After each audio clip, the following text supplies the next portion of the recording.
نحمده ونصلي ونسلم على رسوله الكريم اما بعد فاعوذ بالله من الشيطان الرجيم بسم الله الرحمن الرحيم انی اخلق لكم من الطین كهيئة الطیر فانفخ فيه فيكون طيرا باذن الله وابرئ الاکمہ والابرص واحیی الموتى باذن الله وانبئكم بما تأكلون وما تدخرون في بيوتكم ان في ذلك لآية لكم ان كنتم مؤمنين صدق الله العظيم وصدق رسوله النبي الكريم الأمين قال الله تبارك وتعالى في شان حبيبه مخبرا وآمرا ان الله وملائكته يصلون على النبي يا أيها الذين آمنوا صلوا عليه وسلموا تسليما اللهم صل على سيدنا ومولانا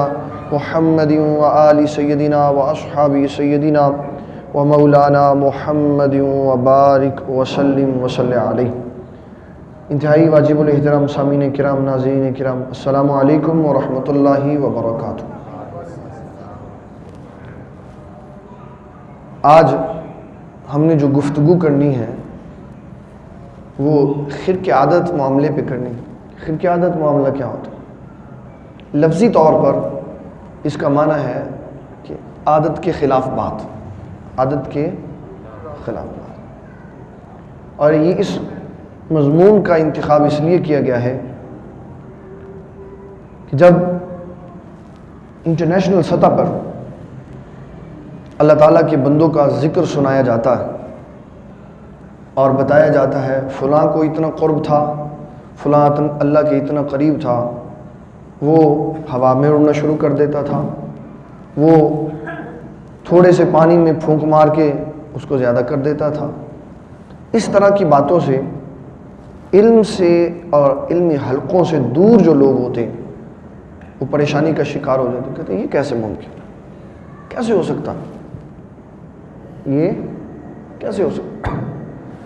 ان کی اصلاح کے لیے اور لوگوں کے عقائد کی پختگی کے لیے اس مضمون کا انتخاب کیا گیا ہے تاکہ لوگوں کو یہ یاد کروایا جا سکے کہ اللہ قادر مطلق ہے، وہ اپنے پیاروں پر جب اپنا فضل اور کرم نازل فرماتا ہے تو جیسے چاہتا ہے، جو چاہتا ہے ان کو عطا فرما دیتا۔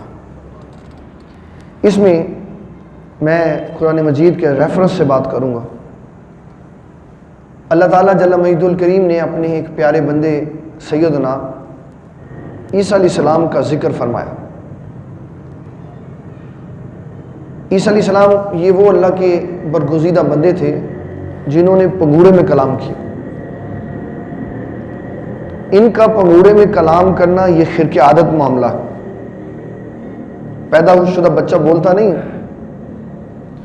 پہلے دن پنگورے میں کلام کیا جب آپ کی والدہ آپ کو لے کر لوگوں کے پاس آئیں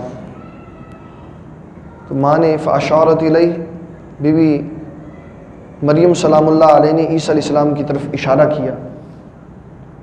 وہ کہنے لگے خاندان اور قبیلے کے لوگ، یہ بچہ کیسے بولے، ابھی تو پیدا ہوا۔ عیسیٰ علیہ السلام نے خرق عادت کے خلاف کام کیا کہ بچے نہیں بولتے، تو عیسیٰ علیہ السلام نے گفتگو فرما دی، کہا انی عبداللہ، میں اللہ کا بندہ ہوں، آتانی الکتاب، اللہ نے مجھے کتاب دی، وجعلنی نبیہ، اور اللہ نے مجھے اپنا نبی بنایا، اللہ تعالیٰ نے مجھے اپنا نبی بنایا۔ اب یہ بات ہے کہ عیسیٰ علیہ السلام کو پنگورے میں گفتگو کرنے کی طاقت کس نے دی؟ اللہ تعالیٰ نے۔ بندے کے بس میں نہیں ہے کہ جب وہ پیدا ہو تو گفتگو کرے، لیکن اگر وہ کرے تو اس کو کہتے ہیں خرق عادت معاملہ، عادت کے خلاف۔ اب میں پہلے دلائل قرآن مجید سے انشاءاللہ میں سارے پیش کروں گا۔ میں اس کا ایک سٹرکچر آپ کو بیان کرنا چاہتا ہوں تاکہ پتہ چل جائے کہ خرق عادت معاملہ کن کن صورتوں پر منحصر ہوتا ہے۔ بنیادی طور پر خرق عادت معاملے کی دو قسمیں، بالواسطہ اور بلا واسطہ۔ اگر واسطے کے بغیر ہو کوئی خرق عادت کام تو یہ صرف اللہ کی شان ہے، یہ صرف اللہ کی شان۔ اور اگر واسطے کے ساتھ ہو پھر اس کی دو صورتیں، مومن سے ہوگا یا کافر سے ہوگا، اور اگر مومن سے ہو تو پھر دو صورتیں، عبد صالح سے ہوگا کہ عبد عام سے ہوگا۔ عبد صالح سے ہو تو پھر دو صورتیں، عبد صالح سے ہو تو پھر دو صورتیں کہ نبی سے ہوگا یا غیر نبی سے ہوگا، اور اگر نبی سے ہو تو پھر دو صورتیں، اعلان نبوت سے پہلے ہوگا کہ اعلان نبوت کے بعد ہوگا، اور اگر اعلان نبوت سے پہلے ہو تو اس کا نام شریعت مطہرہ نے ارہاس رکھا، واسطے کے ساتھ ہوگا، عبد صالح سے ہوگا، اور اس شخصیت سے یہ کام سرزد ہوگا جو آنے والے وقت میں اعلان نبوت کرنے والے ہیں، جیسے کہ ہمارے نبی کریم رؤوف الرحیم صلی اللہ علیہ وسلم، حدیث میں ہی آتا ہے کہ آپ جب درختوں اور پہاڑوں کے قریب سے گزرتے تھے نا تو وہ درخت اور پہاڑ رسول اللہ کی بارگاہ میں سلام پیش کرتے تھے، السلام علیکہ یا رسول اللہ، السلام علیکہ۔ آپ گزریں تو کچھ نہیں کہتا درخت، میں گزروں تو درخت کچھ نہیں کہتا۔ در حقیقت درخت بولتا نہیں ہے، در حقیقت درخت سلام بھی نہیں کرتا۔ اب یہ عادت کے خلاف معاملہ ہے، عادت کے خلاف معاملہ۔ اللہ نے اس بے جان درخت کو جس کے اندر انسانوں جیسی روح نہیں ہے وہ جاندار لیکن انسانوں جیسی روح نہیں ہے، اس کو یہ شعور بخشا ہے کہ جب تیرے قریب سے محمد الرسول اللہ صلی اللہ علیہ وسلم کی شخصیت گزرے گی تو تو نے ان پہ سلام بھیجنا۔ یہ عادت کے خلاف ہے، یہ کیا ہے؟ عادت کے خلاف۔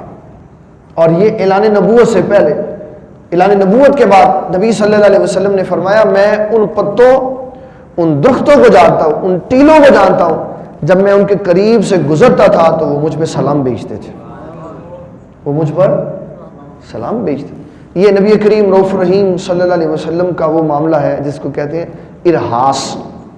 اعلان نبوت سے پہلے کریم آقا علیہ الصلوۃ والسلام کے اوپر درختوں نے، پتوں نے، پھولوں نے اور ٹیلوں نے اور کنکریوں نے نبی صلی اللہ علیہ وسلم پر سلام بھیجا۔ اور اگر عبد مومن ہو اور عبد صالح ہو اور پھر عبد صالح میں غیر نبی ہو، اس کی ذات سے، اس کے ہاتھ سے، اس کی گفتگو سے کوئی خرق عادت معاملہ ثابت ہو تو اس کو کرامت کہتے ہیں۔ اس کو کیا کہتے ہیں؟ کرامت۔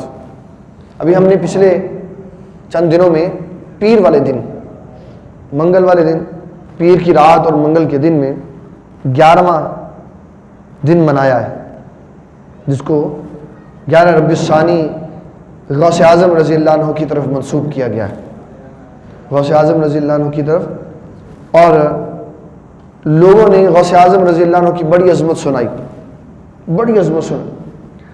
سوشل میڈیا پہ پراپر یہ ایک چینل ہے کہ ہر طبقہ اپنے علماء کا مضمون لا کے وہاں رکھ دیتا ہے کہ جو جس فکر کا آدمی ہے وہ اس کو سنے اور اس کو پتہ چلے کہ اسلام کیا ہے اور لوگ کیا کر رہے ہیں۔ اس سوشل میڈیا کے چینلوں کے اوپر یہ بے بہا مضمون ایسے موجود ہیں کہ لو جی یہ ساری من گھڑت باتیں، ایک بندہ ایسے کیسے کر سکتا، ایک بندہ ایسے کیسے کر سکتا۔ یہ ان لوگوں کا سارا نظام ہے جنہوں نے قرآن مجید نہیں پڑھا ہوا۔ غوث اعظم رضی اللہ تعالیٰ عنہ آپ یکم رمضان المبارک کو پیدا ہوئے، یکم رمضان کو پیدا ہوئے، سحری سے لے کے افطاری تک آپ نے دودھ نہیں پیا۔ پہلی بات پہ جھگڑا،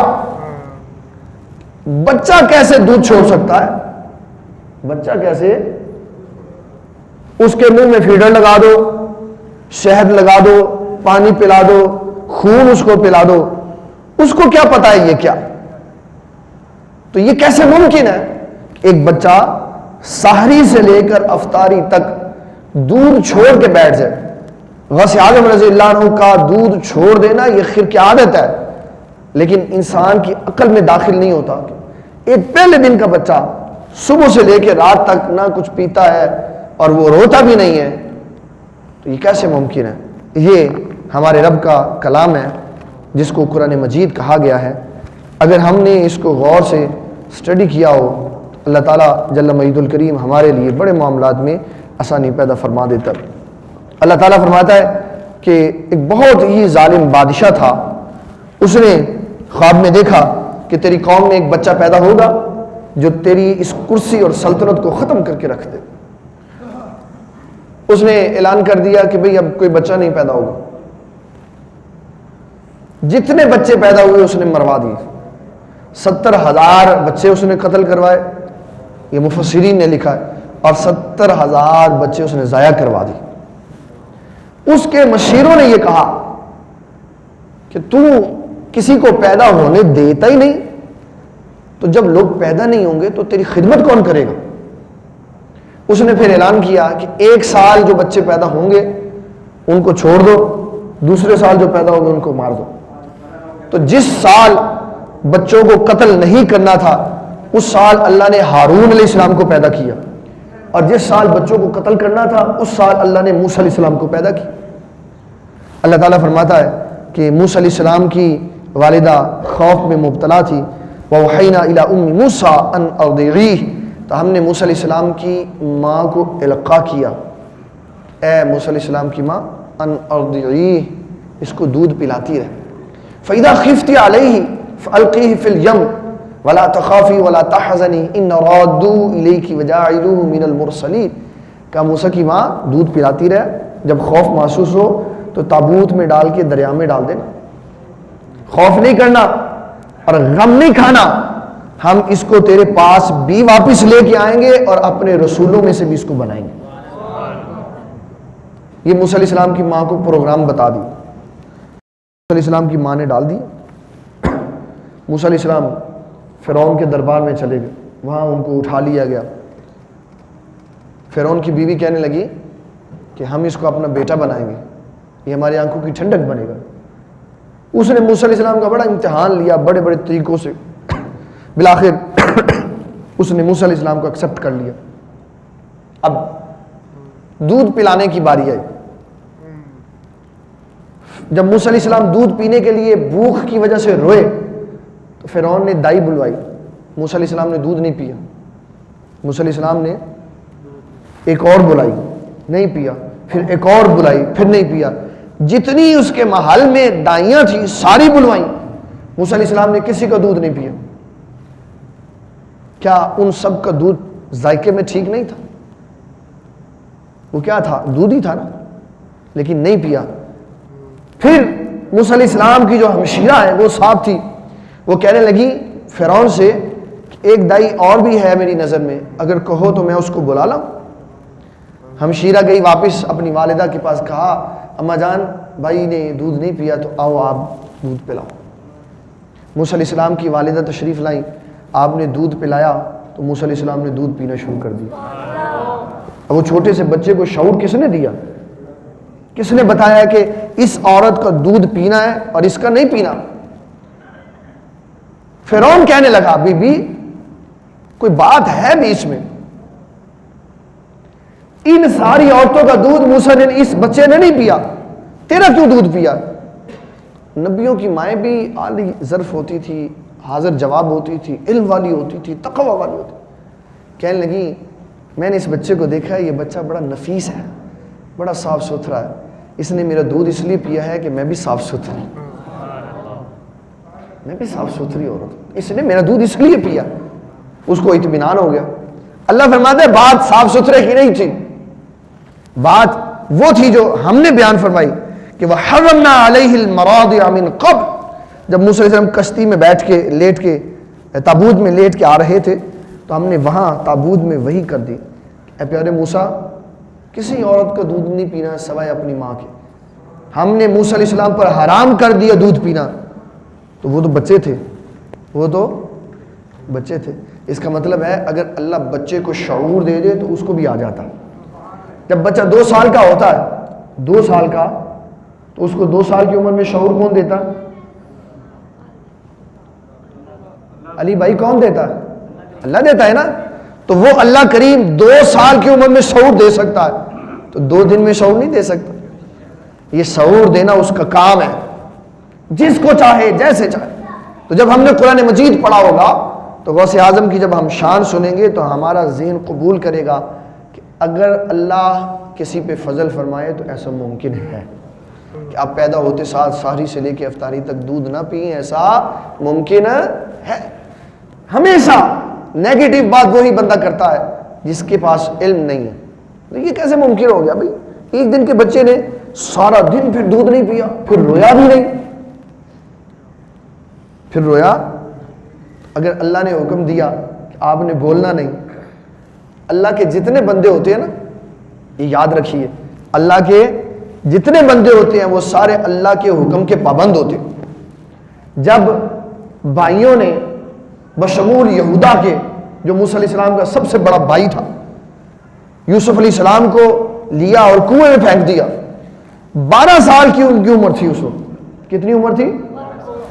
بھائیوں کے سامنے راستے سے چل کے آئے اور 5 من آپ کا وزن تھا, اسی حساب سے آپ لمبے چوڑے قد والے بھی تھے, بڑے جوان آدمی تھے.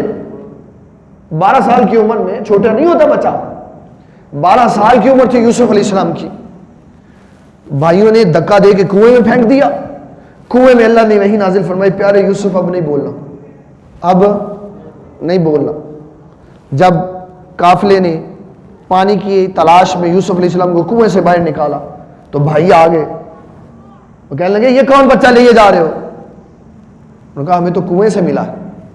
تو بھائی کہنے لگے یہ ہمارا بگوڑا غلام ہے, یہ ہمارا بگوڑا غلام ہے. یوسف علیہ السلام کو اجازت نہیں تھی بولنے کی, آپ خاموش رہے کہ میرے رب نے حکم دیا بولنا نہیں ہے. کہہ سکتے تھے, عقل تھی, شعور تھا, کہہ سکتے تھے کہ چلو یہ ساتھ ہی میرا گھر ہے, میں تمہیں اپنے ابا جی سے ملوا دیتا ہوں, میں غلام ہوں یا میں آزاد آدمی. اللہ کے بندے اللہ کے حکم کے پابند ہوتے ہیں, چاہے کنویں کے اندر ہو, چاہے کنویں کے باہر ہو, چاہے 2 دن کے ہو, چاہے 10 سال کے ہو. انہیں پتہ ہے یہ ہمارے رب کا حکم ہے, اس لیے وہ حکم میں چیخ چہاڑا نہیں ڈالتے. اگر اللہ اپنے نبیوں پہ فضل کر سکتا ہے تو اس نے اپنا فضل بند نہیں کیا, جس طرح وہ اپنے نبیوں پہ فضل کرتا ہے اپنے مقرب بندوں پہ جن کو ولی اللہ کہتے ہیں ان پہ بھی فضل کرتا. میں یہ آپ کو ایک روایت سنا کے پھر اس کے بعد ہم آگے بات کرتے ہیں.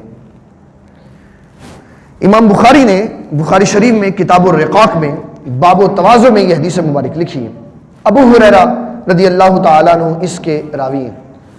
فرماتے ہیں نبی کریم صلی اللہ علیہ وسلم نے فرمایا, اللہ تعالیٰ جل مجید الکریم ارشاد فرماتا ہے, من عادى لی ولیا فقد آذنته بالحرب. فرمایا جس نے میرے ولی سے دشمنی کی میرا اس کے ساتھ اعلان جنگ ہے, میرا اس کے ساتھ اعلان جنگ ہے. وما تقرب الی عبدی بشیء احب الی مما افترضته علیہ.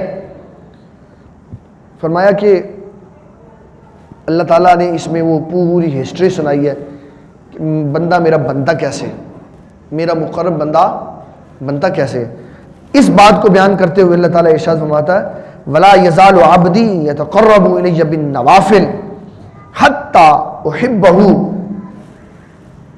فرمایا کہ فرائض, واجبات اور سنتوں کو اپنانے کے بعد جب وہ نوافل کی کثرت کرتا ہے تو میں اس کو اپنا محبوب بنا لیتا ہوں, میں اس کو اپنا محبوب بنا لیتا ہوں. فَإِذَا أَحْبَبْتُهُ, اور جب میں اس سے محبت کرتا ہوں, كُنْتُ السَّمْعَ الَّذِي يَسْمَعُ بِهِ, تو میں اس کے کان بن جاتا ہوں. یہ کون کہہ رہا ہے؟ اللہ تعالیٰ. کس کی زبان سے کہہ رہا ہے؟ نبی صلی اللہ علیہ وسلم کی زبان. اس کو لکھ کون رہا ہے؟ امام المحدثین امام بخاری رحمۃ اللہ علیہ لکھ رہے.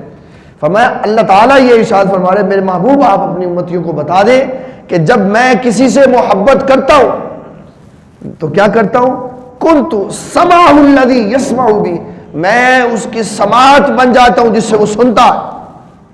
وبصرہ الذی یبصر بہ, اور میں اس کی نگاہ بن جاتا ہوں جس سے وہ دیکھتا ہے. ویدہ التی یبطش بہا, اور میں اس کے ہاتھ بن جاتا ہوں جس سے وہ پکڑتا ہے. ورجلہ التی یمشی بہا, اور میں اس کے پاؤں بن جاتا ہوں جس سے وہ چلتا ہے. میں اس کے پاؤں بن جاتا ہوں جس سے وہ چلتا. باڈی میں اللہ کی قوت آ جاتی. یہ نہیں کہ اللہ ہاتھ بن جاتا, معنی یہ مراد ہے کہ اللہ ہاتھ میں اپنی طاقت بھر دیتا. وہ ہاتھ یہاں ہو تو وہ دور چلا جاتا، وہ دور کتابیں احادیث بھری پڑی ان واقعات سے۔ نبی صلی اللہ علیہ وسلم آپ خطبہ دے رہے تھے مسجد میں، تو دوران خطبہ آپ نے ایسے ہاتھ بلند کیا، پھر نیچے کر لی۔ صحابہ نے عرض کی حضور یہ کیا ہوا آج جمعہ میں خلاف معمول کام؟ آپ نے فرمایا کہ میں اپنے ہاتھ کو جنت میں لے گیا تھا، میں اپنے ہاتھ کو جنت میں لے گیا تھا۔ تو جنت تو بابا وہ ساتوں آسمان کے بعد، اگر ہم میجرمنٹ کریں فاصلے کی سوچ بھی نہیں سکتے کہ کتنی دور ہے۔ صرف ہم سمجھنے کے لیے یہ دیکھ لیں کہ زمین سے لے کے پہلے آسمان کا جو فاصلہ ہے نا، وہ 500 سال کی مسافت ہے۔ کتنے سو سال کی؟ 500 سال کی مسافت ہے۔ بندہ ایسے سیدھا اوپر چڑھے 500 سال لگتے ہیں اس کو پہلے آسمان پہ چڑھتے ہوئے۔ آپ صلی اللہ علیہ وسلم نے ساتوں آسمانوں کے پیچھے جو جنت تھی، فرمایا ایسے ہاتھ کیا تو فرمایا میں اپنا ہاتھ جنت میں لے گیا، میں اپنا ہاتھ جنت میں لے گیا۔ عرض کی حضور کیوں لے گئے؟ فرمایا میں نے وہاں ایک گچھا دیکھا تو میں نے سوچا کہ میں اپنے امتیوں کے لیے اس کو لے جاؤں، تو میں نے ایسے ہاتھ بڑھایا، پھر میں نے نہیں لے، میں نے کہا چلو غیب غیب ہی رہے، اور پھر بتا دیا۔ فرمایا اگر میں اس کو لے آتا اور لوگ کھاتے رہتے وہ قیامت تک ختم نہ ہوتے۔ جنتی شے ختم نہیں ہوتی، جنتی شے ختم نہیں ہوتی۔ یہ پتھر لگا ہوا نا، یہ کس سے بنا پتہ ہے؟ یہ پتھر کس سے بنا؟ مٹی سے، مٹی سے بنا۔ مٹی کو پکا کے تو یہ ٹائل تیار ہوئی، یہ لگی رہے گی، وقت کے ساتھ بھرتی رہے گی، وقت کے ساتھ جب دنیا بنی، جب دنیا بنی تو اللہ تعالیٰ نے آسمان سے ایک پتھر بھیجا، اس کا نام تھا حجر اسود۔ وہ جب سے بھیجا ہوا ہے اللہ نے، وہ اب تک قائم ہے، اس لیے کہ وہ جنت سے آیا ہوا۔ جنت کی اشیاء نہیں ختم ہوتی۔ حضرت سیدنا ابو ہریرہ رضی اللہ عنہ نے رسول اللہ کی بارگاہ میں عرض کی حضور میں آپ کی بارگاہ میں بیٹھا رہتا ہوں، مجھے وقت بے وقت بھوک لگتی ہے، میں جاتا نہیں ہوں، اس لیے نہیں جاتا کہ کہیں کوئی حدیث مجھ سے رہ نہ جائے۔ تو حضور شفقت فرمائے کچھ عطا فرمائے۔ تو آپ نے اپنے حجرت شریف سے ایک کھجوروں کی تھیلی حضرت سیدنا ابو ہریرہ کو دی۔ فرمایا ابو ہریرہ جب تمہیں بھوک لگے اس کے اندر ہاتھ ڈال کے تو کھجور نکال کے کھا لو، اس کے اندر ہاتھ ڈال کے کھجور نکال کے اس کے اندر سے کھا لو۔ ایک بات یاد رکھنا۔ جی حضور۔ فرمایا اس کو اوندا نہیں کرنا، اس کو اوندا ایسے ہی رکھنا ہے، جب کھانا ہے چاہو تو کھولو اور نکالو اور کھجوریں کھا لو، اور جب کھا چکو تو پھر اس کو اوپر سے گرہ لگا دو۔ نبی صلی اللہ علیہ وسلم نے اپنے زمانے میں دی، کتنی کھجوریں ہوں گی؟ تھیلی تھی جو آپ کی جیب میں آ جاتی تھی، 20 ہوں گی کھجوریں، 50 ہوں گی، 100 ہوں گی، اتنی تو کھجوریں نہیں جیب میں آتی، تھوڑی سی تھی۔ حضرت سیدنا ابو ہریرہ رضی اللہ تعالیٰ عنہ فرماتے ہیں وہ کھجوریں میں نے سارا زمانہ مصطفی کھائی، سارا زمانہ صدیقی کھائی، سارا زمانہ فاروقی کھائی، اور سارا زمانہ عثمانی میں نے کھایا اس کو۔ حضرت سیدنا عثمان غنی رضی اللہ عنہ کی یوم شہادت والے دن، یوم شہادت تک میں نے اس کو کھایا، اور فرمایا جس دن عثمان غنی رضی اللہ عنہ کو باغیوں نے شہید کیا اس دن ایک دن میں 2 نقصان ہوئے، ایک عثمان غنی کی شہادت ہوئی، اور اس دن کوئی چور میری تھیلی چرا کے لے گیا۔ اگر وہ نہ چرا کے لے کے جاتا، نسل در نسل چلتی رہتی تو قیامت تک لوگ کھاتے رہتے، وہ کبھی ختم نہ ہوتی، کیونکہ جنتی اشیاء ختم نہیں ہوتی۔ اب نبی صلی اللہ علیہ وسلم کیا فرما رہے؟ فرمایا کہ میں اس کے کان بن جاتا ہوں، میں اس کی نگاہیں بن جاتا ہوں، میں اس کے ہاتھ بن جاتا ہوں، میں اس کے پیر بن جاتا ہوں۔ وَلَئِن سَأَلَنِي لَأُعْطِيَنَّهُ، فرمایا کہ وہ مجھ سے جو سوال کرتا ہے میں اس کو دے دیتا ہوں، جو سوال کرتا ہے میں اس کو دے دیتا ہوں۔ یہ اللہ کے بندے کی شان، یہ اللہ کے بندے کی شان، اس کو کہتے ہیں کرامت، اس کو کیا کہتے ہیں؟ کرامت۔ یہ ممکن ہے، یہ بات ممکن ہے کہ کوئی بندہ یہ کہہ دے کہ میں فلانے بندے کی کرامت نہیں مانتا، ٹھیک ہے نہ مانو، اس سے کون سا فرق پڑتا؟ لیکن نفس کرامت کا انکار کرنا یہ قرآن مجید کا انکار ہے، کیونکہ کرامات کا ایک بڑا وسیع چیپٹر اللہ نے قرآن مجید میں لکھا ہوا۔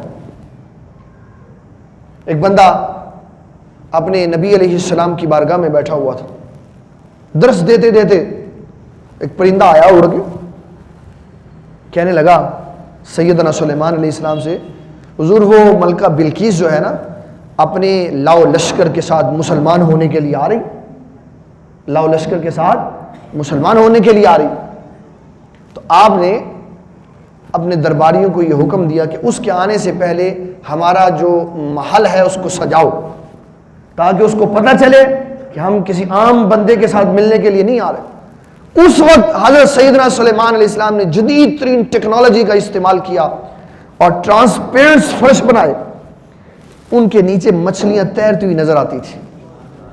اس زمانے میں جب لوگ پتھروں اور غاروں میں رہتے تھے، سلیمان علیہ السلام نے ٹرانسپیرنٹ شیشے کے فرش بنوائے، اندر پانی میں مچھلیاں چلتی ہوئی نظر آتی تھی۔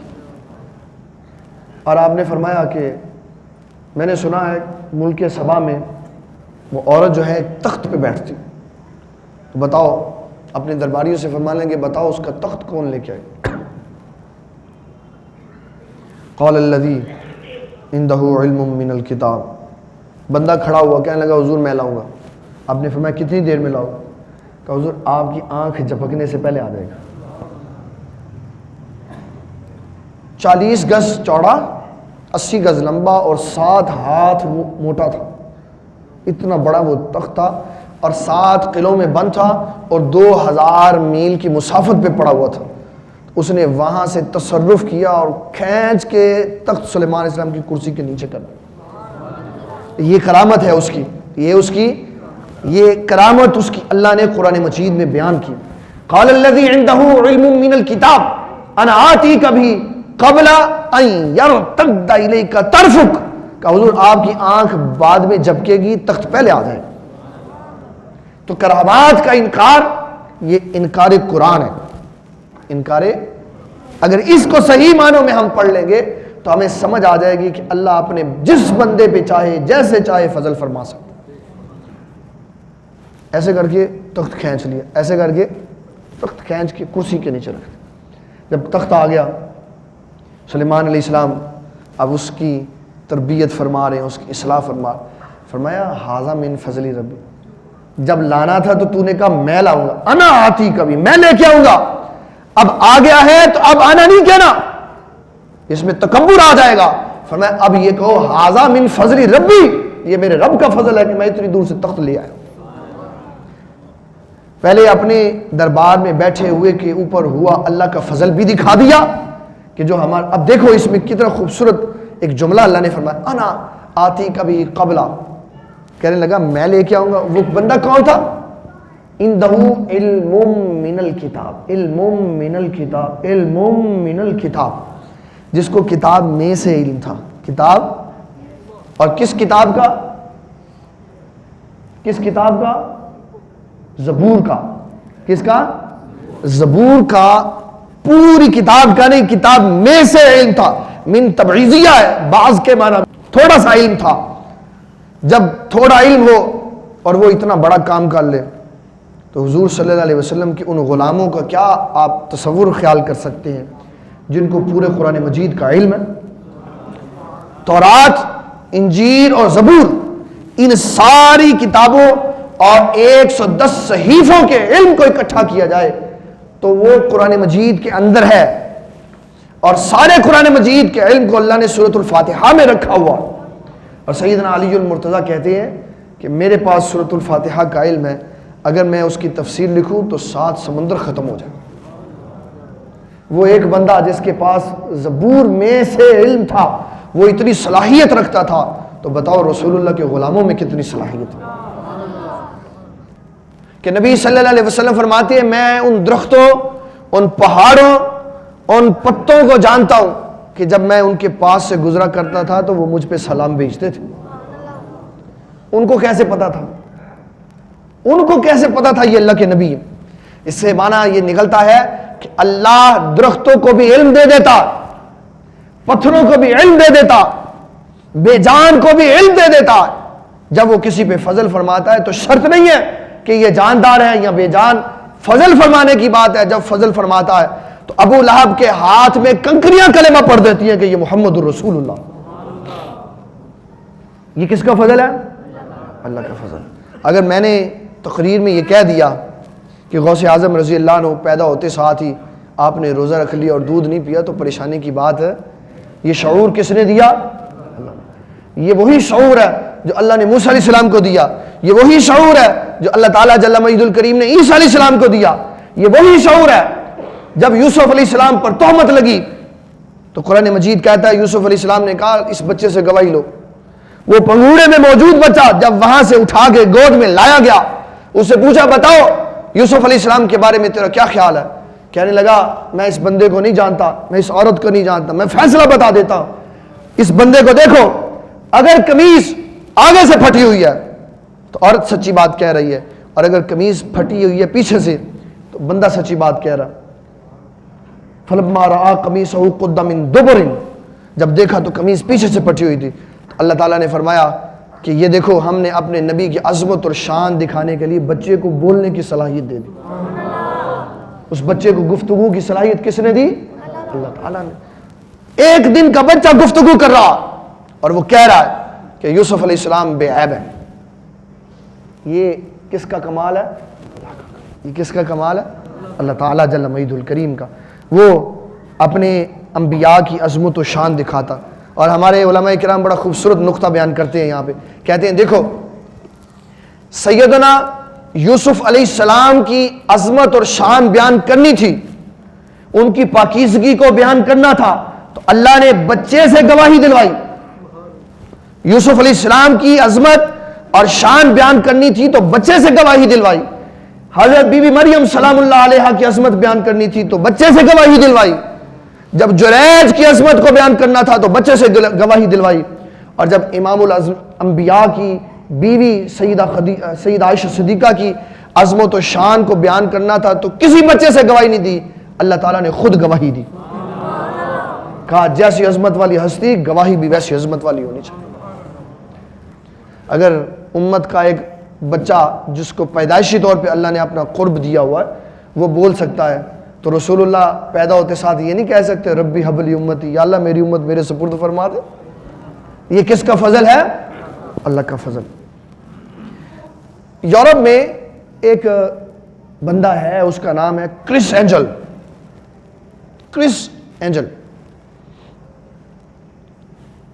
میں یہ بات اس لیے سنانے لگا ہوں تاکہ ایسا نہ ہو کہ وہ کہے یار ہوا میں اڑنا تو کوئی کمال نہیں, اب بزرگوں کی شان سنا رہے وہ ہوا میں اڑ لیتے تھے, تو ہوا میں تو کرس اینجل بھی اڑ لیتا, پانی پہ تو کرس اینجل بھی چل لیتا.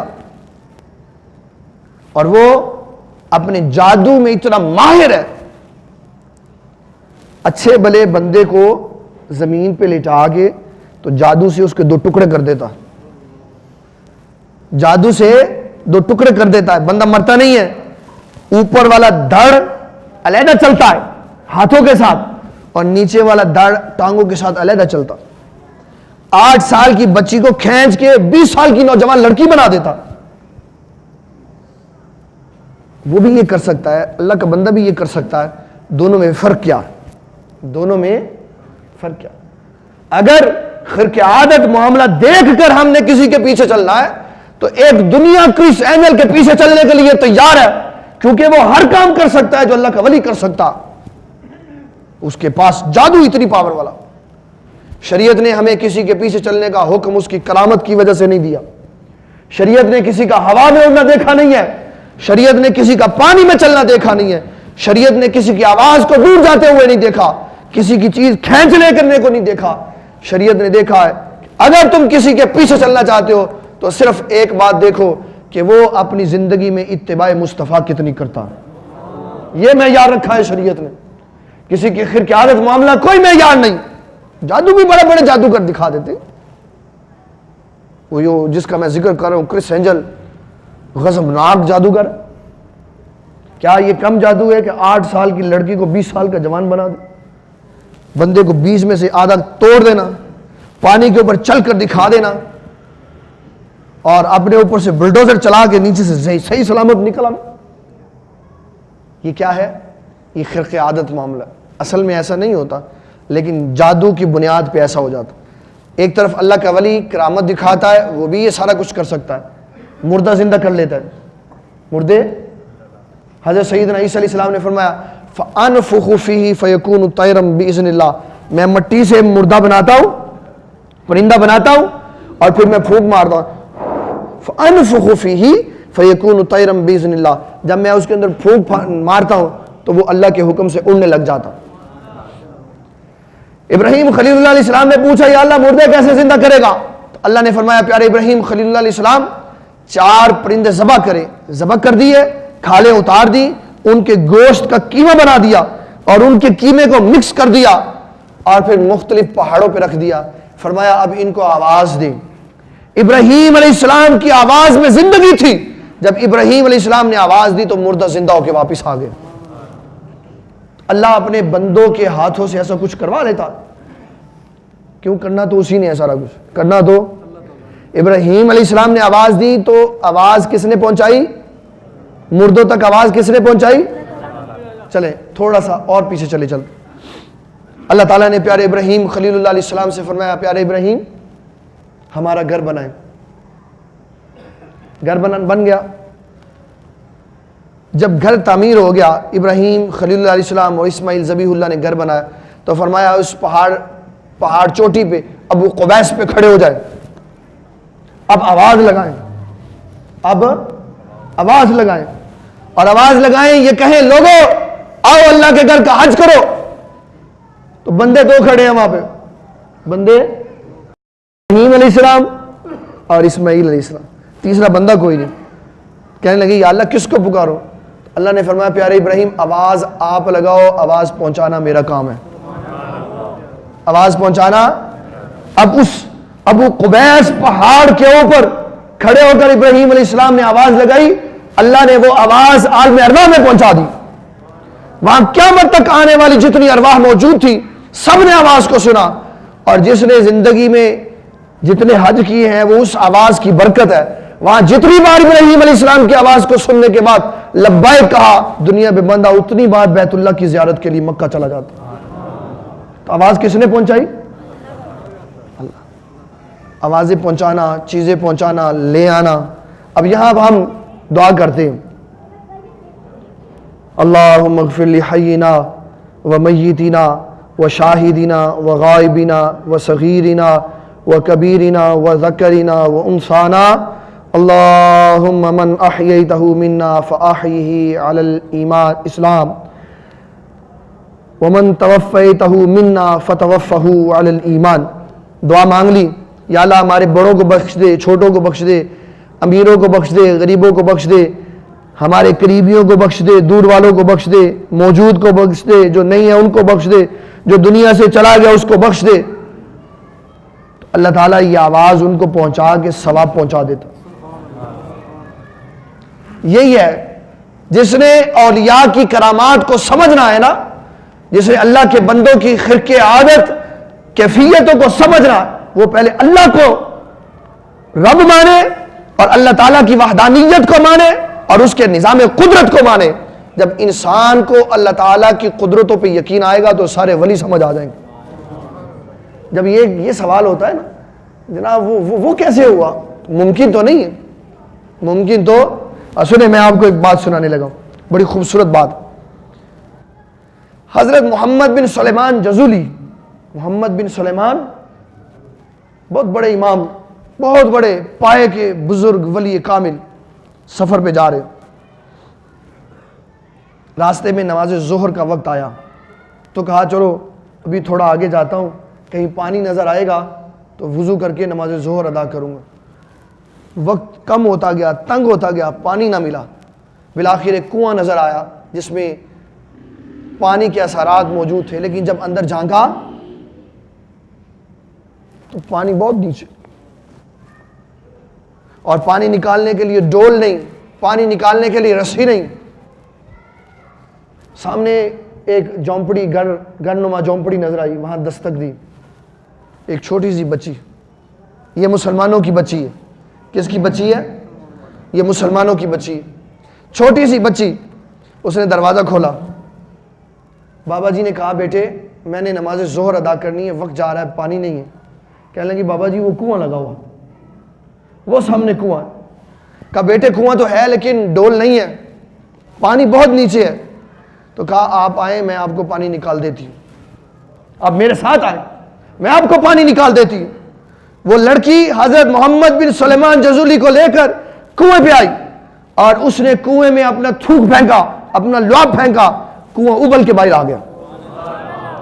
چھوٹی سی بچی مسلمان گرانے کی، یہ مسلمانوں کی بیٹیاں ہیں، یہ جو بازاروں میں اور میراتھن ریسوں میں بھاگتی ہیں اور جو مسلمانوں کی بیٹیاں کرکٹ کھیلتی ہیں، اسلام نے تو ان کو صفا مربع میں دوڑنے کی اجازت نہیں دی ہوئی۔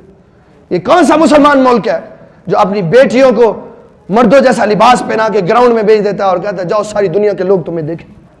یہ مسلمانوں کی بیٹی ہے، یہ اسلام ہے کہ چھوٹی سی بیٹی نے پانی کے اندر تھوک پھینکی تو سارا کنواں اوپر آ گیا، اور اتنا بڑا امام منہ دیکھ رہا ہے، اس کا کوئی بات نہیں کی کیونکہ نماز کا وقت جا رہا تھا۔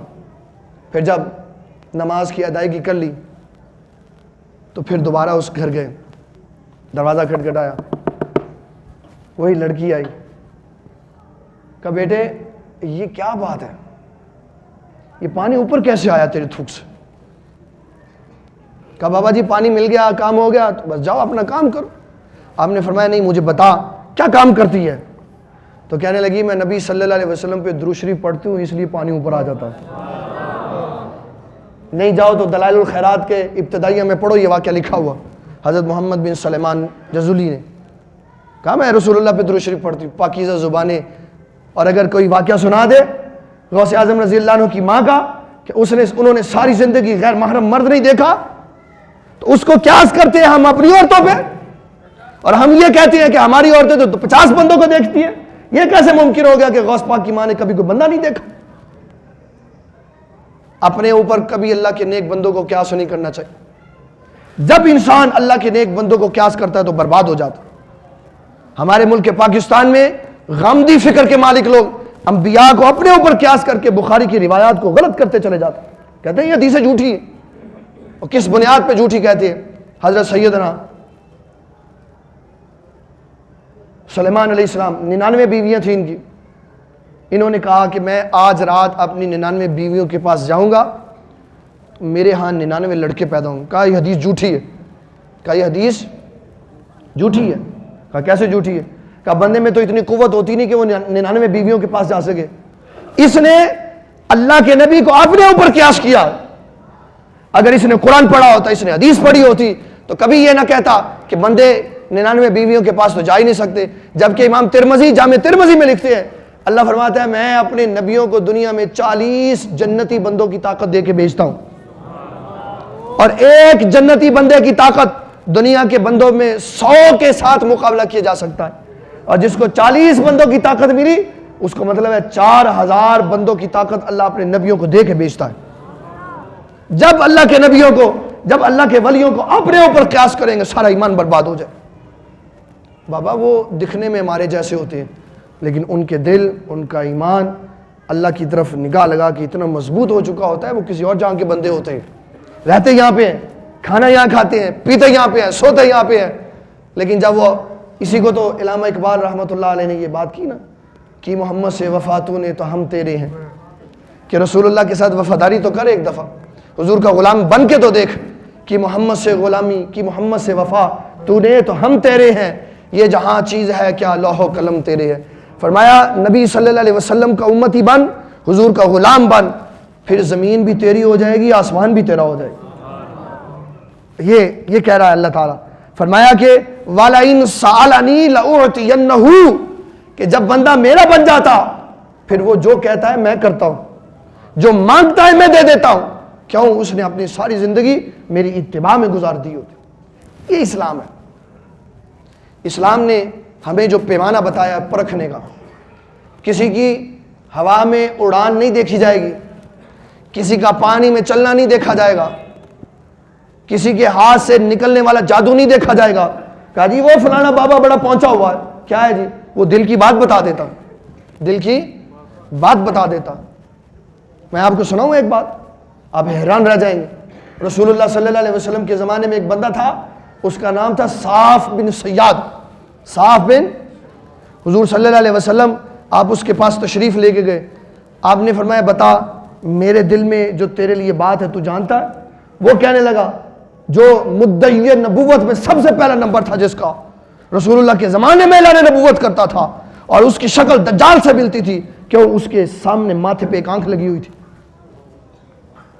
وہ کہنے لگا میں آپ کے دل کی بات جانتا ہوں، میں آپ کے دل کی، وہ جادوگر کہنے لگا میں آپ کے دل کی بات جانتا ہوں۔ آپ نے فرمایا بتا تو میرے دل کی بات کیسے جانتا؟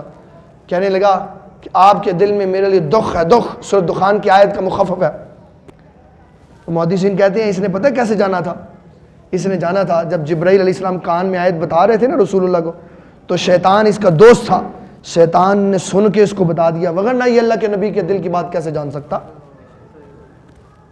تو یہ ذہن میں رکھیں، کسی کا ہوا میں اڑنا ہمارے لیے ولایت کی نشانی نہیں ہے، دلوں کی بات بتا دینا ولایت کی نشانی نہیں ہے، دیوار کے پیچھے کا حال بتا دینا ولایت کی نشانی نہیں ہے۔ ولایت کی نشانی ہے رسول اللہ کی شریعت پہ عمل کرنا۔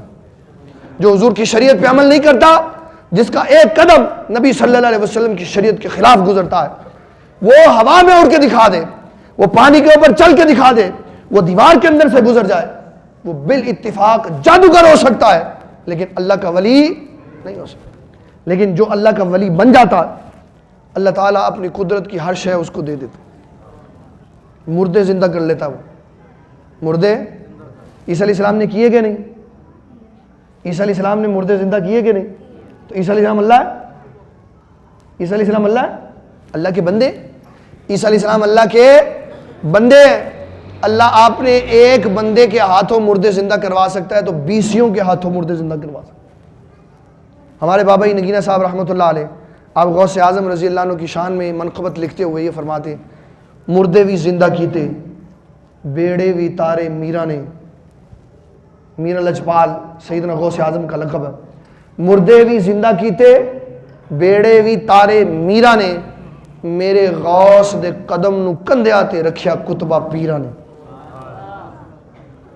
اور پھر بڑا خوبصورت آپ نے ایک جملہ کہا ہے، فرمایا میں ضامین محشر تی کرا، غوث پاک کی بات کی کہ غوث پاک نے فرمایا کوئی خوف نہ کرن مرید میرے، میں ضامین محشر تی کرا، کہ دنیا میں بھی میں تمہارا ضامین ہوں اور میدان محشر میں بھی میں تمہاری ضمانت دوں گا۔ میں ضامین محشر تی کرا، کوئی خوف نہ کرن مرید میرے، یوسف اے کولو نہیں کہندا، اے میرے غوث دیاں تحریراں نے۔ اور اس کے لیے غوث اعظم رضی اللہ عنہ سے نسبت صرف نام کی نہیں ہونی چاہیے۔ غوث اعظم رضی اللہ عنہ نے فرمایا میرا مرید پتہ کون ہے؟ جی فرمایا حضور کون ہے؟ فرمایا جس کے تپتے ہوئے دن، جس کے تپتے ہوئے یعنی گرمی کے دن روزے کی حالت میں گزرے اور جس کی راتوں کی سیاہی عبادت کی روشنی سے جگمگا رہی ہو، فرمایا وہ میرا مرید ہے۔ ایسے مرید کی غوث اعظم رضی اللہ عنہ قیامت والے دن ضمانت دیں گے۔ تو یہ ایک بڑا جامع اور مختصر سا مضمون تھا کہ ہمیں اللہ تعالیٰ کے بندوں کی کرامات کو اپنی عقل سے نہیں سوچنا چاہیے بلکہ قرآن مجید پڑھنا چاہیے۔